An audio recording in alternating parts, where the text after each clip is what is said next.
네, 일본의 보복성 수출 규제에 대응하기 위한 정치권의 발걸음도 분주합니다. 민주당은 지금의 한일 관계를 경제 전쟁으로 정의하고 야당의 대승적인 협조를 촉구했는데요. 국회 취재기자 연결합니다. 한지 기자.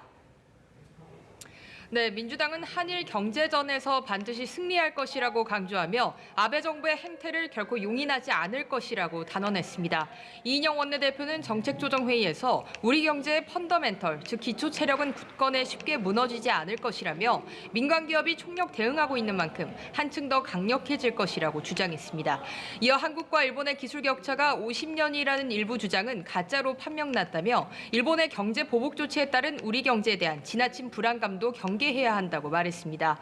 한국당을 향한 지적도 이어갔습니다. 이 원내대표는 황교안 대표의 자세가 색깔론에 입각해 사실을 왜곡하고 국민을 호도해 경제 불안감을 조성하는 것이라면 매우 유감천만한 일이 아닐 수 없다며 야권도 한일 경제전에서 하나된 힘으로 동참해야 한다고 촉구했습니다. 앞서 민주당은 소재 부품 장비 인력 발전 특위를 첫 회의를 열고 현장 점검을 통해 실효성 있는 대책을 내놓겠다고 밝혔는데요. 위원장을 맡은 정세균 의원은 위기 극복의 골든타임을 놓치지 않는 닥터 헬기 역할을 하겠다고 강조했습니다. 반면 자유한국당은 정부와 여당이 반일 정서에 기대고 있다면서 외교 안보 라인의 전면 교체를 거듭 주장하고 있죠. 네, 그렇습니다. 한국당은 외교 안보 라인 교체를 강하게 주장하면서 정부 여당의 외교적 무능이 이 같은 상황을 만들었다고 공세를 퍼부었습니다. 황교안 대표는 우리 외교 역사상 4강 외교가 모두 무너진 사례는 단 한 차례도 없었다며 정부가 셀프 왕따의 길을 고집하고 있다고 주장했습니다. 그러면서 정부 여당이 총선용 반일 감정 확산에 기대 한일 관계를 돌이킬 수 없는 길로 몰아가고 있다며 한미 동맹과 한미일 공조를 복원하기 위해서는 외교 안보 라인이 전면 교체되어야 한다고 주장했습니다. 이어 정부의 잘못된 이념과 외교적 무능이 우리나라를 절체절명의 위기로 몰아가고 있다고 지적했습니다.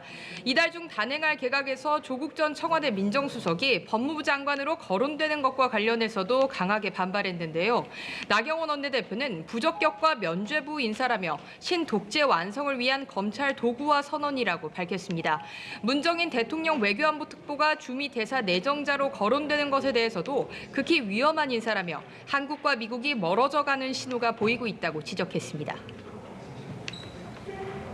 민주평화당은 결국 분당 수순에 들어간 것 같습니다. 정동영 대표의 사퇴를 두고 이견을 좁히지 못하면서 비당권파 의원 모임인 대한정치연대가 전원 탈당하기로 했다고요. 네, 그렇습니다. 정동영 대표의 사퇴를 두고 갈등이 이어진 민주평화당의 내용 사퇴가 결국 탈당으로 결론났습니다. 유성엽, 박지원 의원 등 평화당 비당권파는 오늘 탈당을 선언하고 오는 12일에 공식 탈당 기자회견을 열기로 했는데요. 비당권파 모임인 대한정치연대 소속 유성엽 원내대표는 브리핑에서 이보 전진을 위한 일보 후퇴라는 생각을 갖고 탈당의 뜻을 모으게 됐다고 밝혔습니다.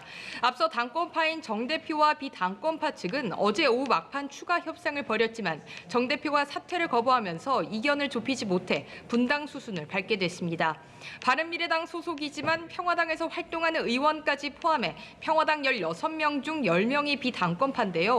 여기에 김경진 의원까지 참여하면 최소 의원 11명이 탈당할 것으로 예상됩니다.